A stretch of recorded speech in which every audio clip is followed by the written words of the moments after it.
नमस्कार। मैं R K Saxena, master mind coaching Rewa Madhya Pradesh. और इन बच्चियों ने या बॉय ने आपका जो अभी एग्जाम हुआ है सितंबर माह में ही, अ, आपका एएनएम का और पीएनएसटी 2024 का। तो ऐसे बच्चों के मन में कई सवाल उठ रहे हैं और सबसे बड़ा सवाल ये है कि पीएनएसटी लगभग हर बच्ची ने दिया है। जिन्होंने एएनएम दिया है उन्होंने पीएनएसटी जरूर दिया है, यद्यपि कुछ बच्चियां जिन्होंने पीएनएसटी दिया है लेकिन एएनएम नहीं दिया है। तो आज हम इस वीडियो में बताने वाले हैं, क्योंकि हमने इसका कट ऑफ बताया था आपको। और 13 सितंबर 2024 को लास्ट पाली का एग्जाम होते ही लगभग 1 से 1.5 घंटे बाद हमने एक कट ऑफ बताया था आपका। तो अब जो वर्तमान में परिस्थितियां बदल रही हैं, उस समय हमने बच्चियों से बात की थी, हर पाली में हम गए थे और हमने उसका वीडियो ही बनाया था। उस वीडियो को आप देख सकते हैं बच्चियों से बात करते हुए। कैमरे के अलावा भी हमने कई बच्चियों से बात की और उनके नंबर पूछे, पेपर किस तरह से आ रहा था, टफ था या सरल था, ये भी हमने पूछने का प्रयास किया। और अभी भी हमारे पास कई बच्चियों अपने नंबर भेज रही हैं और यही क्वेश्चन पूछ रही हैं कि सर हमको गवर्नमेंट कॉलेज मिलेगा या नहीं मिलेगा। तो जो भी स्टूडेंट हैं उनकी पहली चाह है ये कि उनको मध्य प्रदेश में जो शासकीय नर्सिंग कॉलेज हैं वो उनको मिल जाए। तो मुख्य जोर तो इसी पे है कि कितने नंबरों तक शासकीय कॉलेज मिल सकता है। थोड़े से हमको ज़्यादा बच्चियों के नंबर मिल गए हैं अब, तो उसके आधार पे हम एक सटीक एनालिसिस करेंगे। निसंदेह रूप से परिस्थितियां बदली है, हमारे पास काफ़ी नंबर हैं बच्चियों के, तो उसके अनुसार हम जो है वो एक नया कट ऑफ जो है वो आज डेट है आपकी 19 सितंबर 2024। तो आज हम आपको बताएंगे। तो आप लोग कहाँ से हैं और नाम अपना, कैटेगरी और आप कितने नंबर मिल रहे हैं इसके बारे में आप हमको मैसेज कर दें। तो हो सकता है कि हम अगले बार में जल्द ही, हो सकता है कल सुबह तक, और अच्छा सटीक कट ऑफ बता सकूं। तो हम कट ऑफ बताने जा रहे हैं, तो हम कट ऑफ बताएंगे खास तौर से आपका जो पीएनएसटी में जो बीएससी नर्सिंग है, आपका डिग्री कोर्स है। तो ज़्यादातर बच्चियों की इच्छा है कि हम वो उसी कोर्स को करें। अब हम यहाँ बता दें कि शासकीय कॉलेज में कौन कौन से कोर्स संचालित हैं। तो एएनएम, जी हाँ, आपके शासकीय कॉलेजों में संचालित है। बहुत सारी प्रशिक्षण संस्थान है जहाँ पे ये आपका 2 ईयर का प्रशिक्षण दिया जाता है, उसके बाद आपका जॉब लगभग जो है वो गारंटेड हो जाता है। जीएनएम की बात करें तो जीएनएम को समाप्त कर दिया गया है। किसी भी सरकारी कॉलेज, हमारे मध्य प्रदेश में 24 आपके नर्सिंग शासकीय नर्सिंग कॉलेज हैं, तो किसी में भी आपका जो है वो जीएनएम नहीं हो रहा है, क्योंकि जीएनएम को बंद करके और जो बीएससी नर्सिंग डिग्री कोर्स है उसको जो है वो चालू किया गया है या रखा गया है।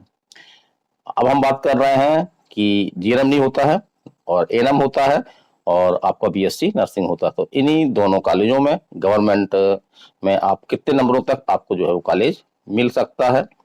तो इसके अलावा हम कुछ और बात करेंगे कि हमने लगभग 2,500 से 3,000 बच्चियों के नंबर पता किए हैं, उनको बकायदा हमने नोट किया है, हर वर्ग की बच्ची से हमने बात की है। तो उसके आधार पर हम दे रहे हैं। बच्चियों ने हमको जो है वो मैसेज भी सेंड किया है, हमने सेंटरों पे जाकर के बच्चियों से बात की है और चैनल के मैसेज बॉक्स में भी कई बच्चियां अपने नंबर बता रही हैं। तो आप लोग भी अपना नाम, कैटेगरी और यदि आपने पीएनएसटी और एएनएम दोनों दिया है तो दोनों के नंबर बताइए, या एक दिया है तो आप एक का नंबर हमको बताइए। निरंतर बच्चे भी, जो स्टूडेंट हैं, बॉय हैं, वो हमसे ये पूछ रहे हैं चैनल बॉक्स में कि क्या हमको जो है वो सरकारी कॉलेज मिल सकता है, गवर्नमेंट कॉलेज मिल सकता है। तो यहाँ पे हम बता दें कि मध्य प्रदेश में जो आपके एएनएम है और बीएससी नर्सिंग है, इसमें केवल ये लड़कियों के लिए है, इसमें बॉय जो है वो नहीं जा सकते हैं। बॉय के लिए प्राइवेट कॉलेज खुले हुए हैं, कई अच्छे प्राइवेट कॉलेज हैं मध्य प्रदेश में, करीब 15 ऐसे कॉलेज हैं जहाँ पे आपका एमबीबीएस भी होता है और वो इस तरह के कोर्स भी संचालित करते हैं। तो आप उनको ध्येय बनाइए और उनको ज्वाइन करने का प्रयास करिए, काउंसलिंग जरूर करिए और कोशिश करिए कि हमको जो है वो प्राइवेट कॉलेज, जो अच्छे श्रेणी के कॉलेज हैं जिन पे ट्रेनिंग करने से जहाँ पे हमको कोर्स मिलता है, जो डिग्री मिलती है, उसके बाद हमको जो है वो प्राइवेट हॉस्पिटलों में, बड़े बड़े प्राइवेट हॉस्पिटलों में हमको अच्छी सैलरी पर जो है जॉब मिल जाता है। और हम देख रहे हैं कि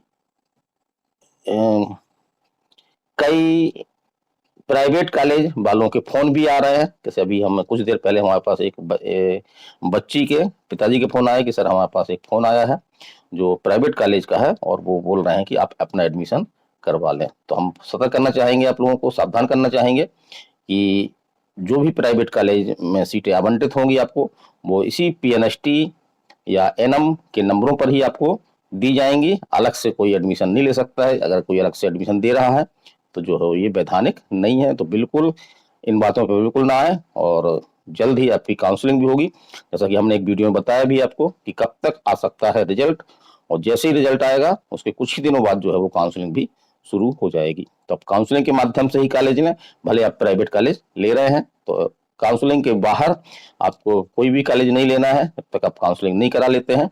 और काउंसलिंग के माध्यम से ही सूची होगी आपकी प्राइवेट कॉलेजों की, उसमें आप जो है वो चॉइस फिलिंग कर सकते हैं। तो काउंसलिंग किस तरह से होगी, कैसा होता है, इस निरंतर हम इस चैनल पे आपको बताते रहेंगे।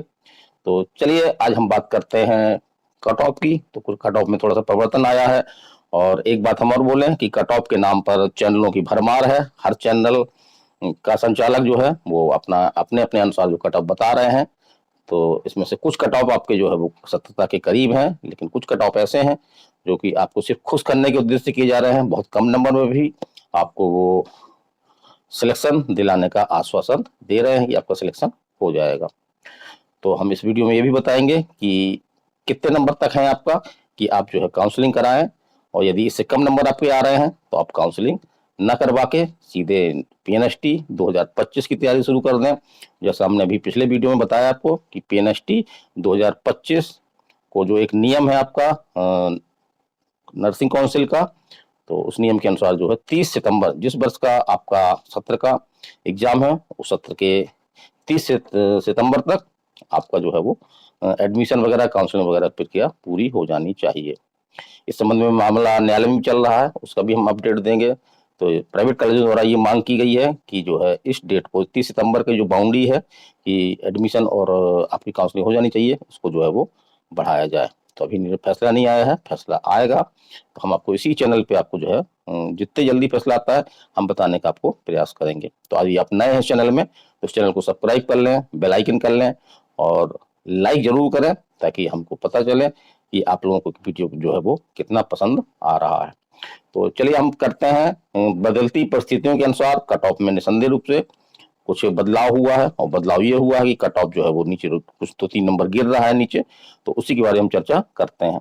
तो हम बात कर रहे हैं आपका बीएससी नर्सिंग सरकारी कॉलेज में कितने नंबरों तक आपको मिल सकता है, पूरा कैटेगरी वाइज बात करेंगे हम। तो सबसे पहले हम बात कर रहे हैं अनरिजर्व की। तो अनरिजर्व में वो बच्चियां भी आती हैं जो अपने कैटेगरी से अपग्रेड करती हैं जनरल अनरिजर्व की सीट की ओर। तो उन बच्चियों को भी हम ध्यान में रखे हुए हैं। तो ऐसी बच्चियां जो है जनरल यूआर की जो सीट है, हम लोग जनरली जनरल बोल देते हैं, लेकिन वो जनरल की सीटें नहीं है बल्कि वो अनरिजर्व सीटें हैं। उसमें किसी भी कैटेगरी का बच्चा उतने नंबर ला करके उसमें जा सकता है। तो चलिए हम बात कर रहे हैं अनरिजर्व की। तो इसका सबसे पहले तो हम बता दें कि इसका कट ऑफ जो है वो आपका जो क्वालिफाई कट ऑफ है मार्क्स है वो आपका है 50% है। तो इससे अधिक होने पर ही आप जो है वो काउंसलिंग में भाग ले सकते हैं। और कितने नंबरों तक जो अनरिजर्व है उसमें आपको गवर्नमेंट नर्सिंग कॉलेज मिल सकता है, तो वो आपका है 60 से 62 नंबर। जी हाँ, कट ऑफ कुछ गिरा है इसका, 60 से 62 नंबर प्लस है आपका। तो आप को पूरे चांस हैं, ऐसा हमारा मानना है कि आपको जो है वो government nursing college BSc nursing के लिए मिल सकता है। चलिए हम बात कर रहे हैं यूआर माने अनरिजर्व हैंडीकैप बच्चों की, जो दिव्यांगजन हैं, बच्चियां हैं, और उनका जो आपका क्वालिफाई कट ऑफ मार्क जो है वो उनका है 45%। और यदि हमारा ऐसा मानना है कि ये बच्चियों की संख्या काफी कम होती है, और इसमें से जो भी बच्चियां आपका जो कट ऑफ है क्वालिफाई मार्क्स से उसको पार कर रही हैं, तो ऐसे बच्चियों के पूरे चांस हैं कि उनको जो है वो सरकारी गवर्नमेंट मेडिकल कॉलेज आपका जो नर्सिंग कॉलेज है वो आपको मिल जाए। चलिए हम बात कर रहे हैं ओबीसी की। तो ओबीसी का cut off qualify cut off marks जो है वो है आपका 40% है। और हमारा ऐसा मानना है कि यदि 55 प्लस अगर ओबीसी की कोई बच्ची है अगर ला रही है तो उसको काफी हद तक जो है गवर्नमेंट कॉलेज मिल सकता है मध्य प्रदेश का। चलिए हम बात कर रहे हैं ईडब्ल्यूएस की। तो ईडब्ल्यूएस को एक अलग ही वर्ग में शामिल नहीं किया गया है, बल्कि अनरिजर्व के साथ ही शामिल किया गया है। और इसका कट ऑफ जो है वो रखा गया है आपका क्वालिफाई कट ऑफ जो है 50% है इसका। तो 50% या इससे अधिक नंबर आपको पाने हैं तभी आप काउंसलिंग में भाग ले सकते हैं। और हमारा ऐसा मानना है कि आपका लगभग 54 से 55 अगर प्लस नंबर आ रहे हैं तो आप EWS कैटेगरी से जो है वो गवर्नमेंट कॉलेज प्राप्त कर सकते हैं। फिर हम बात कर रहे हैं यहाँ पे SC की। तो SC और ST और OBC इन तीनों का कट ऑफ जो है वो एक ही माना गया है, वो माना गया है 40 माना गया है। यद्यपि हमको ये उचित नहीं लगता है। हमने पिछले वीडियो में ये बात भी कही है कि इनके कट ऑफ में अंतर होना चाहिए क्योंकि इनकी परिस्थितियों में काफी अंतर है। तो हम बात कर रहे हैं SC की, तो कट ऑफ कितना है आपका 40% है। और यदि हमारा मानना है कि यदि ये 45% तक नंबर ला रही हैं, 45 नंबर ला रही हैं, तो इनके जो है वो सरकारी BSc नर्सिंग कॉलेज में मिलने के काफी चांस हैं। चलिए हम बात कर रहे हैं अब ST की। तो ST का भी कट ऑफ हमने ऐसा बताया कि इसका कट ऑफ जो है वो 40% है। यानी यदि हमारे 100 नंबर का पेपर है तो हमको 40 नंबर प्राप्त करना जरूरी है। यद्यपि आपका जो कुछ क्वेश्चन आपके गलत पाए जा रहे हैं, कुछ क्वेश्चन गलत हैं, बच्चों ने आपत्ति की है, कुछ क्वेश्चन घट सकते हैं, तो इस तरह से कट ऑफ आपका परसेंट में है तो कट ऑफ आपका घट सकता है। मान लीजिए 2 क्वेश्चन आपके कम गलत निकल गए तो फिर आपका जो है वो 98 में आपका 50% कट ऑफ हो जाएगा। तो SC का हमने बता दिया 45%। अब हम बात कर रहे हैं ST की, इसका कट ऑफ भी हमने बताया कि 40% ही है। और यदि कोई ST का बच्ची है और 42 प्लस नंबर पा रही है वो, तो उसको सरकारी कॉलेज मिलने के काफी अच्छे चांस हैं। फिर हम यहाँ पे एक चीज विसंगति देख रहे हैं कि अनरिजर्व के लिए तो अलग से कट ऑफ निर्धारित किया गया है, लेकिन जो आपके OBC SC ST की ऐसी बच्चियां हैं जो हैंडीकैप हैं, विकलांग हैं, तो ऐसी बच्चियों के लिए क्वालिफाई नंबर जो है वो 40% ही रखा गया है। और हमारा ऐसा मानना है कि इन बच्चों की संख्या काफी कम होती है। कभी कभी तो ये भी देखा गया कि इनकी सीटें जो है वो खाली भी रह जाती हैं। तो हमारा ऐसा मानना है कि यदि ये 40% अपना कट ऑफ जो क्वालिफाई कट ऑफ मार्क्स है उसको पा रही हैं या उससे 1-2 अधिक नंबर पा रही हैं, तो इनको पूरे चांस है कि इनको BSc nursing Saharsa government college में मिल सकता है। तो ये हमारा वीडियो आपको कैसा लगा? हमने बहुत ही ध्यानपूर्वक से और इसको बनाने का प्रयास किया है और हमने ये कोशिश की है, बड़ा एनालिसिस किया हमने, उसके साथ हम ये कट ऑफ आपको बता रहे हैं। और रिजल्ट कब तक आएगा हमने पिछले वीडियो में बताया, आपका काउंसलिंग किस तरह से करना है आपको, क्योंकि मुख्य बात जो है वो काउंसलिंग करना है। इसमें ये देखा गया है कि कभी कभी क्या होता है कि अधिक नंबर पाने वाले बच्चियां जो हैं वो कॉलेज उनको नहीं मिल पाता है, लेकिन कम बच्चियां अपनी एक रणनीति के तहत काउंसलिंग करती हैं तो उनको कॉलेज मिल जाता है। तो इस काउंसलिंग किस तरह से करनी है आपको, काउंसलिंग कब तक हो सकती है, नेक्स्ट ही वीडियो में हम आपको बताने का प्रयास करेंगे। तो यदि आप इस चैनल में नए हैं और अभी पहली बार जुड़ रहे हैं तो इस चैनल को आप सब्सक्राइब कर लीजिए, बेल आइकन कर लीजिए। और इसमें हम एक चीज और बताना चाह रहे हैं कि खास तौर से जैसे जो कट ऑफ है आपका हर कैटेगरी के लिए, तो यदि कट ऑफ से आपके कम नंबर आ रहे हैं तो आपके लिए यही अच्छा होगा कि आप जो है वो नीट वो आपका PNST 2025 को लेकर के तैयारी में जुट जाएं। और इसी उद्देश्य से मास्टर माइंड कोचिंग रीवा द्वारा भी एक टॉपर बैच स्टार्ट किया गया है, तो उसमें भी आप जो है वो अपना पता कर सकते हैं। ऑफलाइन बैच है हमारा ये, हमारे पास आकर के आप इसकी जानकारी प्राप्त कर सकते हैं। या आप हमारा मोबाइल नंबर नोट कर लें 930 281 2239। तो इस नंबर पे भी आप उसके बारे में संक्षिप्त जानकारी आप प्राप्त कर सकते हैं। तो मैसेज जरूर करिएगा, चैनल को सब्सक्राइब भी करिएगा, क्योंकि अभी बहुत चीज़ें बाकी हैं। आपका पूरा रिजल्ट आना बाकी है, काउंसलिंग किस तरह से करना है ये बाकी है, काउंसलिंग में जो भी राउंड होते हैं उन राउंड में किस तरह से अपन को कॉलेज मिल सकते हैं ये भी हम बताने का पूरा प्रयास इस चैनल में करेंगे। तो यदि आप इस चैनल में नए हैं तो निसंदेह रूप से इस चैनल को सब्सक्राइब करिए। और जिन बच्चियों ने इस चैनल को सब्सक्राइब कर रखा है तो उनको मैं बहुत बहुत शुक्रिया। और आप लोग विश्वास करिए, जो भी सत्यता के जानकारी हम देंगे, क्योंकि हम कोई यूट्यूबर नहीं है, हमें छोटी सी कोचिंग आपकी मास्टरमाइंड रीवा में है, संचालित है, उसको हम जो है वो यहाँ पे चलाते हैं। तो आज के वीडियो में इतना ही, अगले वीडियो में किसी अपडेट के साथ फिर मिलेंगे। नमस्कार, धन्यवाद।